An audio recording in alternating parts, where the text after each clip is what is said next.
मुझे देख रहे हैं MNS न्यूज लाइव पर। देखते हैं आज की खास खबर। नागपुर के महापौर संदीप जोशी का नामांकन पत्र दाखिल। विधान परिषद पदवीधर मतदार संघ भाजपा की ओर से नागपुर के महापौर संदीप जोशी इन्होंने उमेदवारी का नामांकन पत्र दाखिल किया है। पक्षाचा गड आहे। मागील 50 वर्षापासून माननीय नितीनजी गडकरी असतील, माननीय गंगाधरराव फडणवीस असतील, पंडित बच्छराजजी व्यास असतील, त्याचप्रमाणे आता माननीय अनिलजी सोले असतील, या नेत्यांनी हा मतदारसंघ जोपासलेला आहे। सर्वसामान्य भारतीय जनता युवा मोर्चाचा कार्यकर्ता म्हणून असो अथवा आज महापौर म्हणून असो, पक्षाने माझ्यावर अनेक जबाबदाऱ्या टाकलेल्या आहे आणि त्यामुळे या मतदारसंघातील पदवीधरांचे विषय असतील, शिक्षकांचे विषय असतील, कर्मचाऱ्यांचे विषय असतील, त्याचप्रमाणे बेरोजगार युवकांचे प्रश्न असतील आणि हे महाआघाडी सरकार, महाबिघाडी सरकार या ठिकाणी वारंवार विदर्भावरती ज्या पद्धतीने अन्याय करतं ते विषय असतील, या सर्व विषयांच्या विरोधात वेळप्रसंगी संघर्ष देखील करावा लागला तरी तो मी करणार आहे। या ठिकाणी सर्व नेते, विशेषतः सर्व कार्यकर्ते, सर्व पदाधिकारी या सर्वांना घेऊन हा मतदारसंघ 100% कालही भाजपचा गड होता, आजही आहे आणि उद्या देखील कायम राहणार आहे। अनिल सोलेंची उमेदवारी न मिळायला पाहिजे, ते नाराज आहेत अशी चर्चा आहे। अनिल सोलेजी या ठिकाणी होते, माझ्यासोबत त्यांनी अर्ज भरायला देखील आलेले होते। हा भारतीय जनता पक्ष आहे, पार्टी विथ डिफरन्स असा असलेला पक्ष आहे। हा केवळ बोलण्यासाठी नव्हे तर हा करण्यासाठी आहे। आम्ही कृतीतून दाखवत असतो। अनिलजींचा आशीर्वाद आहे, कालही होता आणि उद्या देखील राहणार आहे। काँग्रेसकडून महाविकास आघाडीचा तिन्ही पक्षाचा उमेदवार आहे, तरुण उमेदवार आहे, काय वाटतं कुठेतरी लढत फाईट होईल चांगली? काही लढतीचा विषयच नाही, हा आमचा गड आहे आणि असाच कायम राहणार आहे। हिंदीमध्ये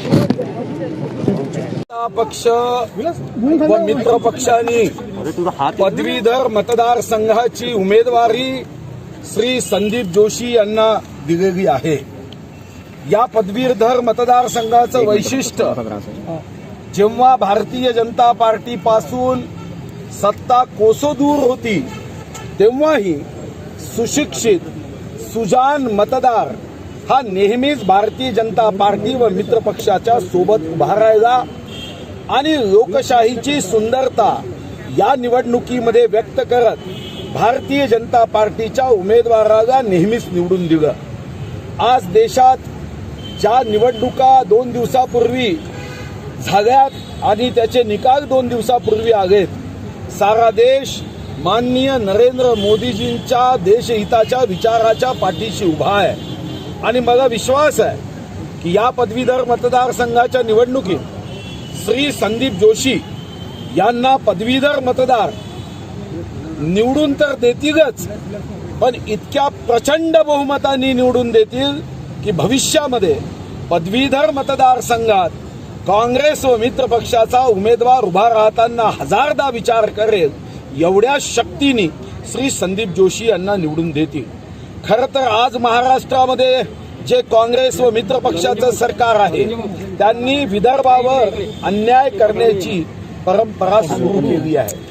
वैधानिक विकास मंडळ, जे वैधानिक विकास मंडळाचं सुरक्षा कवच हे विदर्भाच्या विकासाला होतं, ते सुरक्षा कवच या सरकारने तोडून काढलं, मोडून काढलं आणि विदर्भाच्या पैशावर वाईट नजर ठेवत 30 एप्रिल पासून अजूनपर्यंत या ठिकाणी विदर्भाचं वैधानिक विकास मंडळ न करणाऱ्या सरकारला ही धडा शिकवण्याची संधी आहे। विदर्भाचा पूर आणि इतर भागातल्या पुरामध्ये भेदभाव करणाऱ्या सरकारला निश्चितपणे एक या ठिकाणी धडा शिकवण्याची संधी या पदवीधर मतदारसंघाच्या निवडणुकीमध्ये आहे।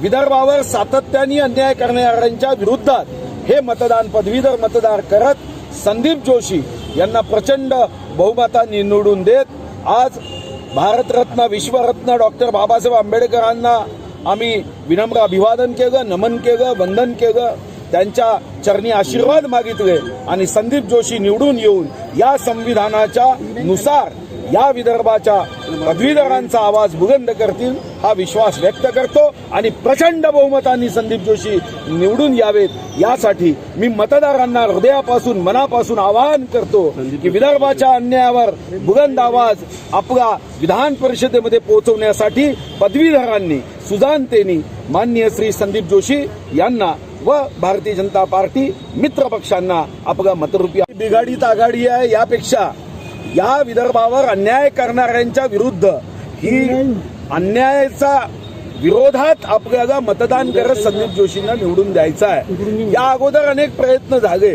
पण पदवीधर मतदारसंघ हा संघटनेच्या शक्तीवर भारतीय जनता पार्टी व मित्रपक्ष जिंकत आलाय आणि याही निवडणुकीत प्रचंड बहुमताने जिंकून येईल याबद्दल शंका नाही। आता राष्ट्रवादीचा उमेदवार राहील की काँग्रेसचा राहील, शिवसेनेचा पाठिंबा कुठून राहील, अजूनही राहील की बाजूनी राहील, यापेक्षा या निवडणुकीत पदवीधर मतदारसंघ भाजप मित्रपक्षाच्या बाजूने उभा राहील हा विश्वास आहे। म्हणूनच मी सांगितलं वैधानिक विकास मंडळ असेल, पूर परिस्थितीवर मदत करण्याचा प्रश्न असेल की आता नागपूर करार जो 1956 मध्ये झाला त्यासाठी सुद्धा हा भंग असेल। म्हणजे आता तर मला वाटतं की याचं संशोधन करणाऱ्यांना नोबेल पुरस्कार दिला पाहिजे की नागपूरमध्ये अधिवेशन घेतलं तर कोरोना होतो आणि मुंबईत अधिवेशन घेतलं तर कोरोना होत नाही। आता याचा हा यांचा जो सुपीक डोक्यातला रिसर्च आहे याला नोबेल पुरस्कारासाठी महाराष्ट्र सरकारने एकमताने नाव पाठवण्याची आवश्यकता आहे की नागपूरच्या अधिवेशनाचा कराराचा भंग घेऊन हा मुंबईला अधिवेशन करताय। मग कमीत कमी विदर्भाच्या जनतेची मागणी आहे की या करारानुसार जे स्वर्गीय यशवंतराव चव्हाणांनी 12 ऑगस्ट 1960 ला विधानसभेत भाषण दिलं त्यानुसार मार्चचं अधिवेशन बजेट सेशन हे नागपूरला झालं पाहिजे, नाही तर विदर्भातली जनता कदापिही यांना माफ करणार नाही हे मात्र नक्की आहे। बहुमतात जिंकून भारतीय जनता पक्ष आणि मित्र पक्षांनी अत्यंत नियोजनबद्ध पद्धतीने आम्ही तयारी केलेली आहे आणि आत्ताच सुधीर भाऊ मुनगंटीवार यांनी सांगितल्याप्रमाणे संपूर्ण 6 जिल्ह्यामध्ये सरकार विरोधी वातावरण आहे। पदवीधर मतदारसंघ तसाही भाजपचा हा बालेकिल्ला आहे आणि संदीप जोशीजी हे अत्यंत कार्यकौशल्य असलेले, प्रशासकीय नॉलेज असलेले, संघटनात्मक काम करणारे, नियोजनबद्ध काम करणारे कार्यकर्ते आहे। पदवीधर मतदारसंघातली सर्व मतदार हे प्रचंड बहुमताने माननीय संदीप जोशी यांना निवडून देईल असा मला विश्वास आहे। मी सर्व मतदारांना आवाहन करतो की संदीप जोशी यांना 1 क्रमांकाचं मत देऊन विजयी करावं असं आवाहन आपल्या माध्यमातून करतो। आशीर्वाद द्यावा। धन्यवाद। इस वक्त विधायक सुधीर मुनगंटीवार व पूर्व पालक मंत्री चंद्रशेखर बावनकुले साथ ही नागपुर के अन्य भाजपा विधायक और भाजपा के अधिकारी व कार्यकर्ता बड़ी संख्या में उपस्थित थे। तो वहीं दूसरी ओर नागपुर में कृषि कानून के विरोध में रविकांत तुपकर का आंदोलन, अतिवृष्टि से हुए नुकसान की भरपाई के तौर पर किसानों को न्यूनतम 25,000 रूपए प्रति हेक्टेयर देने के लिए पैकेज घोषित करने, सोयाबीन का भाव न्यूनतम प्रति क्विंटल 6,000 रूपए स्थिर रखने के लिए नीति बनाने, सीसीआई के तहसीलदार कपास खरीदी केंद्र दिवाली से पूर्व शुरू करने सहित अन्य मांगों को लेकर स्वाभिमानी शेतकरी संगठन ने रविकांत तुपकर के नेतृत्व में आंदोलन किया।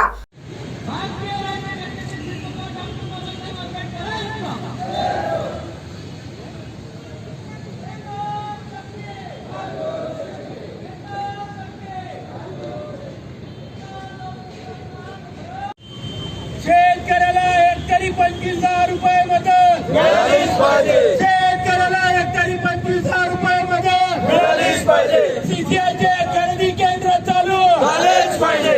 दुष्काळग्रस्त शेतकऱ्याला पॅकेज मिळालेच पाहिजे। दुष्काळग्रस्त शेतकऱ्याला पॅकेज मिळालेच पाहिजे। होश में आओ, होश में आओ, मोदी सरकार होश में आओ, होश में आओ, होश में आओ, मोदी सरकार होश में आओ, होश में आओ, सरकार हमसे डरती है, पुलिस को आगे करती है। शेतकऱ्याला हेक्टरी 25,000 रुपये मदत मिळालीच पाहिजे। शेतकऱ्याला हेक्टरी 25,000 रुपये मदत मिळालीच पाहिजे। गडकरी साहेब मोदींना गडकरी साहेब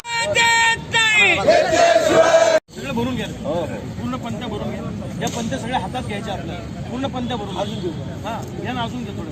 हेक्टरी 25,000 नुकसान भरपाई मिळालीच पाहिजे. अरे कोण म्हणते देत नाही? घेतल्याशिवाय राहत नाही. आणि या केंद्र सरकारचं करायचं का? खाली मुंडक्यावर मोदी सरकार, मोदी सरकार. त्यामध्ये 2 हेक्टरचा निकष आहे. 5,000 कोटी रुपये शेतकऱ्यांना मिळाले. एखाद्या पिकेचा तुकडा टाकावा अशी राज्य सरकारनं मदत दिली आहे. राज्य सरकारने मन मोठं केलं पाहिजे आणि मोदी सरकारनं मन मोठं करून एकरी 25,000 करायचं काय? खाली मुंडक्यावर शेतकरी माय बापाचा एकच गट्टी राजू शेट्टी स्वाभिमानी शेतकरी संघटनेचा स्वाभिमानी शेतकरी संघटनेचा एकच गट्टी एकच गट्टी संघर्षवीर रविकांत बहुत तुम आगे बढ़ो संघर्षवीर रविकांत बहुत तुम आगे बढ़ो. अरे सरकारला पण इकडे शेतकरी शेतमजूर एक जुटीचा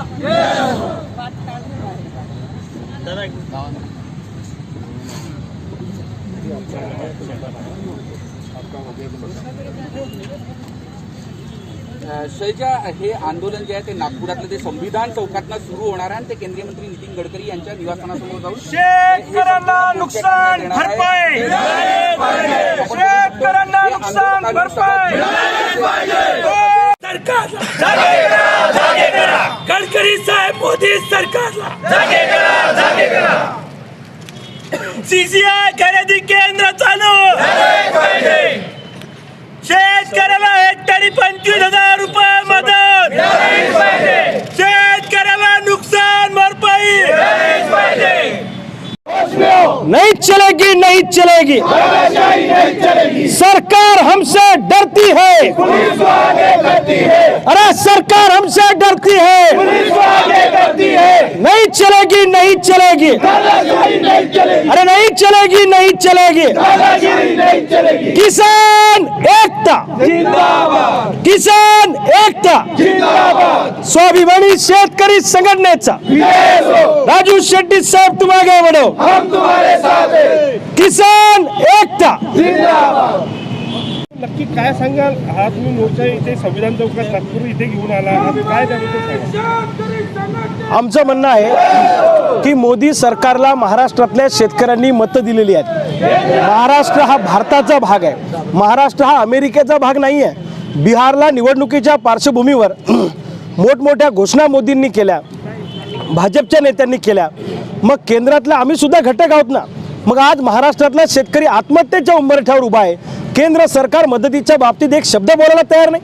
म्हणून महाराष्ट्रातले जे मंत्री आहेत त्यामध्ये गडकरी साहेब आहेत, त्यामध्ये दानवे साहेब आहेत, धोत्रे साहेब आहेत. यांच्या घरासमोर आज सकाळपासून आम्ही दिवाळी साजरी करतो आहे. आता आम्ही दिवाळीचा फराळ आणलेला आहे, लाडू आणलेले आहेत, चटणी भाकरी आणलेल्या आहेत, या ठिकाणी पंत्या आणलेल्या आहेत, आकाशदिवे आणलेले आहेत. हे घेऊन आम्ही गडकरी साहेबांच्या घरावर आता जाणार आहोत आणि त्यांना सांगणार आहोत की आम्ही शेतकरी घरी यावर्षी दिवाळी करू शकत नाही. आमची परिस्थिती किती वाईट आहे तुम्ही बघा. तुमचं मोदी सरकारमध्ये वजन आहे. मोदीजी तुमचा शब्द टाळू शकत नाही अशी परिस्थिती आहे. म्हणून गडकरी साहेब तुम्ही मोदींना हलवा, त्यांना जागा करा आणि महाराष्ट्रातल्या शेतकऱ्यांना भरीव नुकसान भरपाईसाठी पॅकेज द्या. दुसरं, CCIचे कापूस खरेदी केंद्र चालू झाले नाही. केंद्राने जे कृषी विधेयकं आणले, हे कृषी विधेयकामध्ये हमी भावाचं संरक्षण नाही, हमी भाव मिळाला नाही म्हणून कठोर शिक्षेची तरतूद नाही. म्हणजे केंद्र सरकारनं कृषी विधेयक आणून हमी भावापासून पळ काढलेला आहे, संरक्षणापासून पळ काढलेला आहे. उद्या जागतिक बाजारपेठेमध्ये जर 3-3, 4-4 वर्षे भाव पडले शेतीमालाचे तर सरकार मात्र नामानिराळे राहणार आहे आणि कॉर्पोरेट कंपन्यांच्या दारामध्ये आम्हाला उभं करण्याचं काम केलं. हे कृषी विधेयक मागं घ्या. सोयाबीनचं मोठं नुकसान आहे. सोयाबीनचा दर जसं ऊसाला FRP मिळण्यासाठी साखरेचा दर केंद्र सरकार स्थिर करतं, त्या धर्तीवर आमच्या सोयाबीनचे दर सुद्धा 6,000 रुपये स्थिर करावे केंद्र सरकारनं, ही आमची मागणी आहे. आणि इन्शुरन्स कंपन्यांचं केंद्र सरकारचं साठेलोट आहे. आम्हाला कंपन्या इन्शुरन्स द्यायला तयार नाही. तातडीनं त्या कंपन्यांकडून आम्हाला इन्शुरन्स मिळून दिला पाहिजे. या आमच्या मागण्या घेऊन आम्ही गडकरी साहेबांच्या घरी जाणार आहोत आणि त्यांना आम्ही रिस्पेक्टफुली विनंती करणार आहोत की गडकरी साहेब, मोदी साहेबांना सांगा ना आम्हाला मदत द्या. ही आमची मागणी आहे.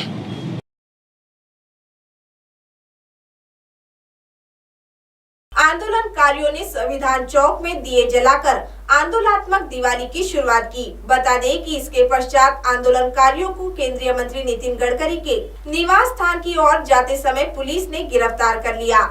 अब आप हमारे चैनल को ऐप पर भी देख सकते हैं। प्ले स्टोर में जाकर MNS हिंदी लिखें और ऐप डाउनलोड करें। साथ ही साथ आप हमारे फेसबुक पेज को भी लाइक कर सकते हैं और उन पर भी खबरें देख सकते हैं। लिंक ट्विटर, हाइक और इंस्टाग्राम पर भी आप हमारी खबरें देख सकते हैं। आप हमारे चैनल को YouTube पर भी देख सकते हैं और इसे YouTube पर सब्सक्राइब करना बिल्कुल भी ना भूलें। फिलहाल वक्त हो चला एक ब्रेक का। ब्रेक से लौटने के बाद देश और दुनिया की तमाम बड़ी खबरें देखने के लिए बने रहे MNS न्यूज लाइव के साथ। नमस्कार।